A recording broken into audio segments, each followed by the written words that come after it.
একটি জঙ্গলে বসবাস করত একটি ছোট্ট পাখি, নাম মিষ্টি। মিষ্টি ছিল দেখতে বেগুনি রঙের ও খুবই সুন্দর। মিষ্টি খুবই বন্ধুপ্রিয় ছিল, আর সে সব সময় তার নতুন বন্ধুদের খুঁজে বেড়াত। একদিন সকালে মিষ্টি উড়ে উড়ে জঙ্গলের চারপাশে ঘুরছিল। সে হঠাৎ একটি ছোট্ট কুমির দেখতে পেল, যা কাঁদছিল। মিষ্টি মনে মনে বলল। এই কুমিরটির কি সমস্যা হতে পারে? তারপর মিষ্টি খুব সাহস নিয়ে কুমিরটির কাছে গেল এবং তাকে জিজ্ঞেস করল। তোমার কি হয়েছে ছোট্ট কুমির? মিষ্টির কথা শুনে কুমিরটি বলল। আমি আমার মাকে হারিয়ে ফেলেছি।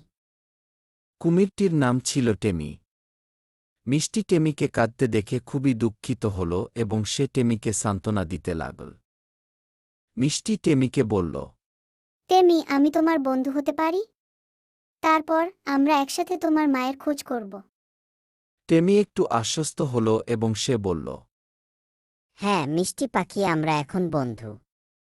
চলো আমার মাকে খুঁজে বের করি। তারপর মিষ্টি টেমিকে নিয়ে বন জঙ্গলে ঘুরতে লাগল। তাদের পথে অনেক নতুন বন্ধুদের সাথে পরিচয় হল।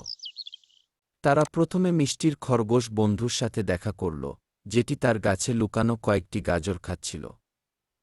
মিষ্টি খরগোশটিকে বলল। বন্ধু, তুমি কি তেমির মাকে দেখেছ? খরগোশটি বলল। না মিষ্টি, আমি তো দেখিনি। তারপর তারা বানরের সাথে দেখা করল, যে তাদের নদীর পাশে থাকা সুস্বাদু ফল খাচ্ছিল। মিষ্টি তাকে জিজ্ঞেস করলে সেও বলে সে টেমির মাকে দেখেনি। সবশেষে মিষ্টি এবং টেমি বেলি মাছের সাথে দেখা পেল, যে নদীর পাড়ে বসেছিল। মিষ্টি তাকে টেমির মার ব্যাপারে জিজ্ঞেস করলে সে বলে। আমি কিছুদিন আগে শুনছিলাম এক মহিলা কুমির এখানে এসে টেমির মায়ের সাথে কথা বলেছিল। টেমি এ কথা শুনে খুব খুশি হল।